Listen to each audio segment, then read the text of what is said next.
Assalamualaikum warahmatullahi wabarakatuh. Di sini saya akan menjelaskan cara menggunakan aplikasi SPSS dengan uji normalitas dan uji korelasi.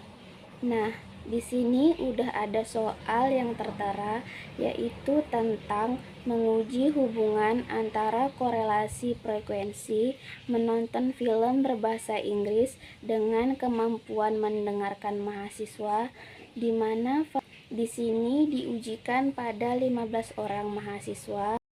Nah, di sini juga ada dasar pengambilan keputusan dalam uji normalitas yang disebut dengan KS atau Kolmogorov dan Smirnov.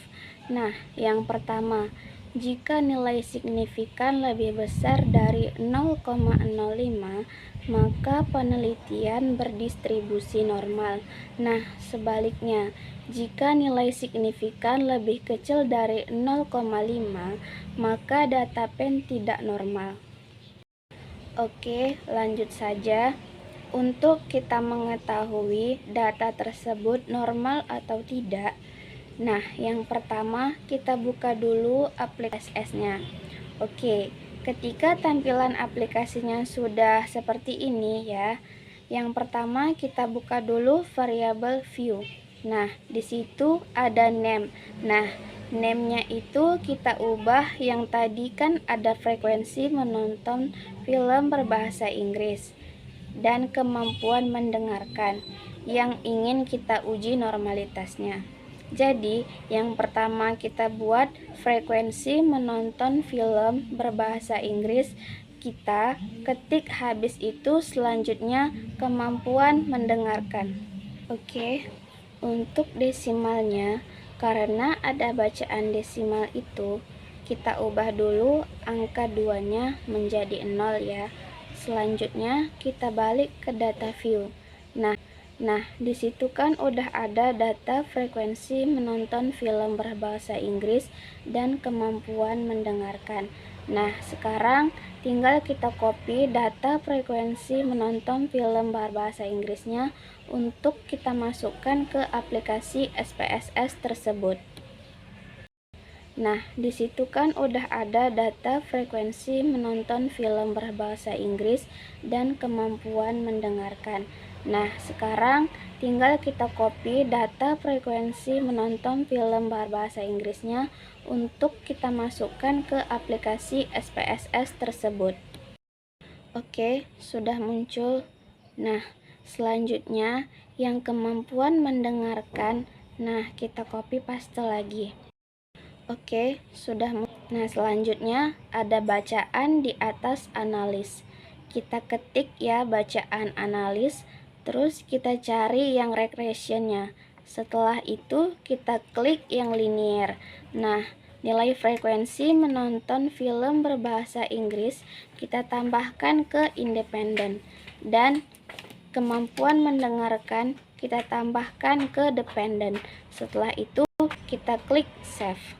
Oke, kita cari residual, kita klik yang under standard. Setelah itu ketik continue dan kita okekan. Ini adalah nilai sementara dari regression. Nah, karena kita ingin menguji nilai KS-nya, sementara itu kita abaikan nilainya. Lalu kita klik analis ya, kita cari yang bacaannya non-phonetic test, kita klik logical dialog, habis itu kita klik one sample. Nah, seterusnya kita masukkan datanya tadi ke tes variabel ya. Setelah itu kita klik OK. Nah, dan ini adalah hasil dari Kolmogorov tes atau uji normalitas dari nilai tersebut. Sebelum kita membaca output ini, terlebih dahulu kita harus tahu dasar pengambilan keputusan uji normalitas. Nah, jika nilai signifikan lebih besar dari 0,05, maka data penelitian berdistribusikan normal. Sebaliknya, jika nilai signifikannya lebih kecil dari 0,05, maka data penelitian tersebut tidak berdistribusikan normal. Oke, jadi di sini nilai signifikan itu adalah 200.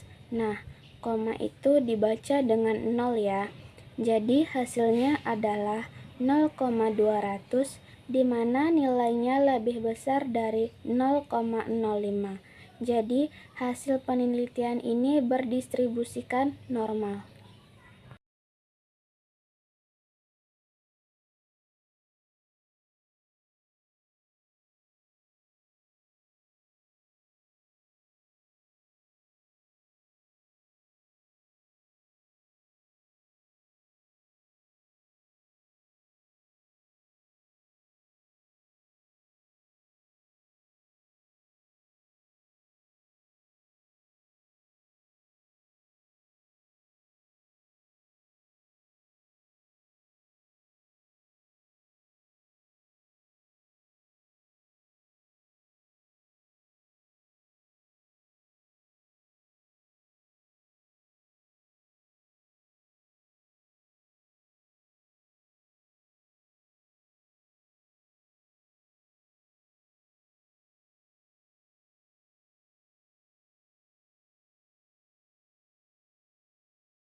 Setelah itu, kita klik analis lagi.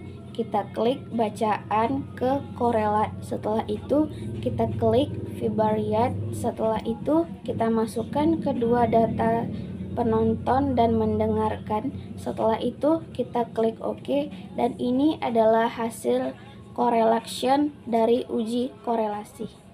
Sebelum kita membaca output seperti ini, kita harus tahu dasar pengambilan keputusan dalam uji korelasi, yaitu ada 3. Yang pertama, berdasarkan nilai signifikan Cuselnya. Jika nilai signifikan Cusel lebih dari 0,05, maka terdapat korelasi antara variabel yang dihubungkan.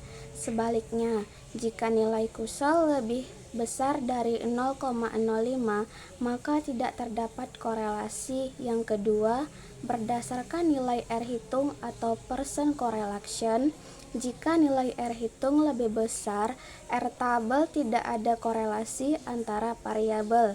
Yang ketiga, berdasarkan tanda bintang.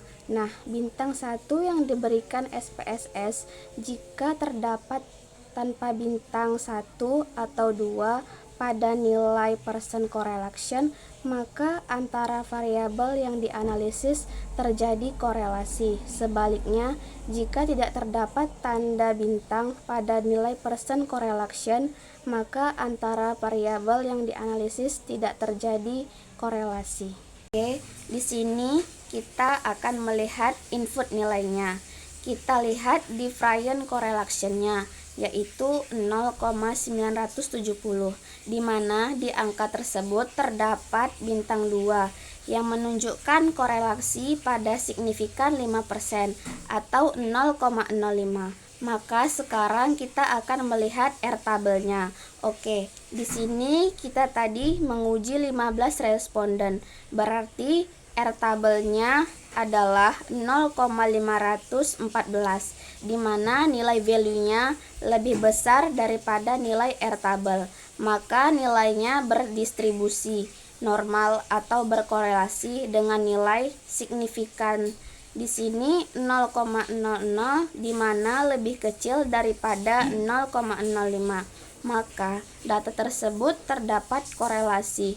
Jadi kesimpulannya adalah ada nilai yang bersignifikan antara menonton terdapat mendengarkan kerja. Terima kasih telah menyaksikan cara menggunakan uji normalitas dan uji korelasi melalui aplikasi SPSS versi 29. Assalamualaikum warahmatullahi wabarakatuh.